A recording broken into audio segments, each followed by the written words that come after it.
সুষ্ঠু নির্বাচনের জন্য কতগুলো মৌলিক সংস্কার অবশ্যই করতে হবে। আমরা সেই সংস্কারগুলোর কথা বলেছি।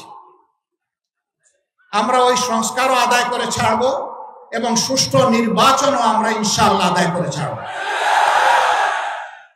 কেউ যদি আওয়ামী ফ্যাসিবাদ আমলের নির্বাচনের স্বপ্ন দেখে থাকেন, আমরা বলবো মহান আল্লাহর সাহায্যে আমরা সেই স্বপ্নকে দুঃস্বপ্নে পরিণত করবো ইনশাআল্লাহ।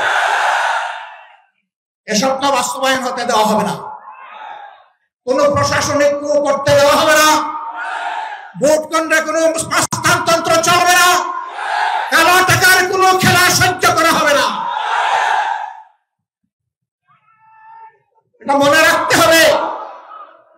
আবু সাইদের সঙ্গীরা তারা কয়েকশো জন দুনিয়া থেকে বিদায় নিয়েছে, শিক্ষা রেখে দিয়েছে, আওয়াজ তুলে দিয়েছে যে আমাদের এই লড়াই অব্যাহত থাকবে।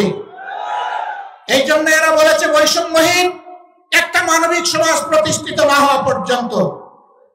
তারা স্লোগান দিচ্ছে আবু সাইদ মুক্ত, শেষ হয়নি যুদ্ধ। রংপুরবাসী আপনারা বড়ই সৌভাগ্যবান।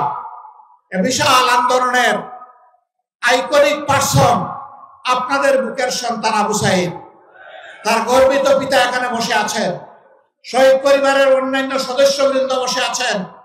আমরা মহান দরবারে, মহান রব্বে কারিমের দরবারে নত শিরে শুকরিয়া আদায় করি, আল্লাহর দরবারে দোয়া করি এই পরিবারগুলোর নিরাপত্তার দায়িত্ব আল্লাহ যেন গ্রহণ করেন। এই পরিবারগুলোকে আল্লাহ তাআলা দুনিয়া আখিরাতে যেন সম্মানিত করেন। এই পরিবারের সদস্যরা লড়াইয়ের যে সবক, যে শিক্ষা এই জাতিকে শিখিয়ে গেছে, আমরা যেন বুকে ধারণ করে মানবতার মুক্তির জন্য সেই লড়াই চালিয়ে যেতে পারি।